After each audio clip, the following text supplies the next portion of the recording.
Assalamualaikum warahmatullahi wabarakatuh. Nama saya Syafal Lukianto dengan NPM 2317051046 akan mempresentasikan kuis 3 Arsitektur von Neumann dan Arsitektur Harvard. Dipresentasikan oleh saya sendiri, Syafal Lukianto. Penjelasan singkat. Arsitektur von Neumann adalah model komputer yang menggunakan penyimpanan bersama untuk instruksi dan data. Ini berarti bahwa program dan data yang diproses oleh komputer disimpan dalam memori yang sama. Arsitektur ini dinamai dari ilmuwan John von Neumann yang merancang model ini.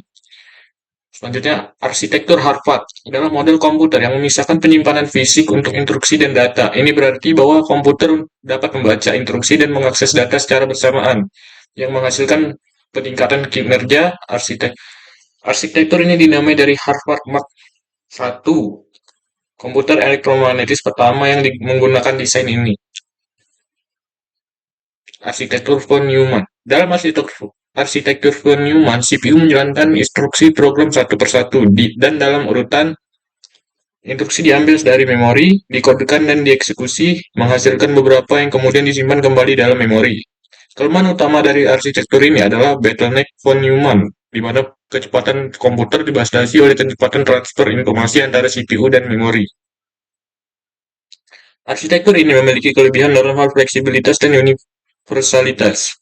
Karena tidak ada pembagian antara instruksi dan data, maka komputer berbasis von Neumann dapat menjalankan berbagai jenis program. Namun, ini juga berarti bahwa komputer ini mungkin lebih rentan terhadap serangan seperti virus komputer, yang dapat merusak program dengan memodifikasi instruksi mereka. Arsitektur ini memiliki tiga komponen utama, yaitu unit pemrosesan pusat, atau CPU, memori, dan perangkat I/O. Prinsip kerja arsitektur ini yaitu program dan data disimpan dalam memori yang sama. CPU mengambil instruksi dari memori, mengeksekusinya, dan menyimpan hasil kembali ke memori. Meskipun arsitektur ini sederhana dan mudah diimplementasikan, ia memiliki batasan dalam hal kecepatan karena bottleneck yang disebabkan oleh bus tunggal untuk data dan instruksi. Sejarah dan pengenalan. Arsitektur Harvard. Arsitektur Harvard pertama kali digunakan dalam komputer relay otomatis Harvard Mark I pada tahun 1940-an. Arsitektur ini memiliki memori terpisah untuk data dan instruksi, kode program, serta jalan transfer data terpisah untuk masing-masing.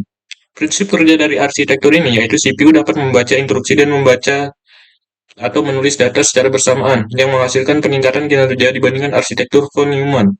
Kelebihan arsitektur ini dibandingkan arsitektur von Neumann yaitu arsitektur Harvard memungkinkan kecepatan pemrosesan yang lebih tinggi karena dapat mengambil data dan instruksi secara bersamaan. Namun, ini juga bisa lebih rumit dan mahal untuk diimplementasikan. Sedikit perbedaan antara arsitektur von Neumann dan Harvard. Dalam hal kecepatan, Harvard biasanya lebih cepat karena dapat mengambil data dan instruksi secara bersamaan. Dalam bagian memori, von Neumann menggunakan memori yang sama dengan data dan instruksi, sedangkan Harvard memiliki memori terpisah. Dalam fleksibilitasnya, von Neumann lebih fleksibel dalam hal jenis program dan data yang ditangani, sedangkan Harvard biasanya terbatas dalam hal ini.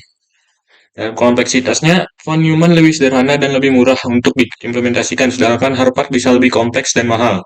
Dalam penggunaannya, von Neumann biasanya digunakan dalam komputer pribadi dan workstation, sedangkan Harvard sering digunakan dalam sistem embedded dan DSP. Sekian penjelasan dari saya Saiful Lukianto. Pamit. Assalamualaikum warahmatullahi wabarakatuh.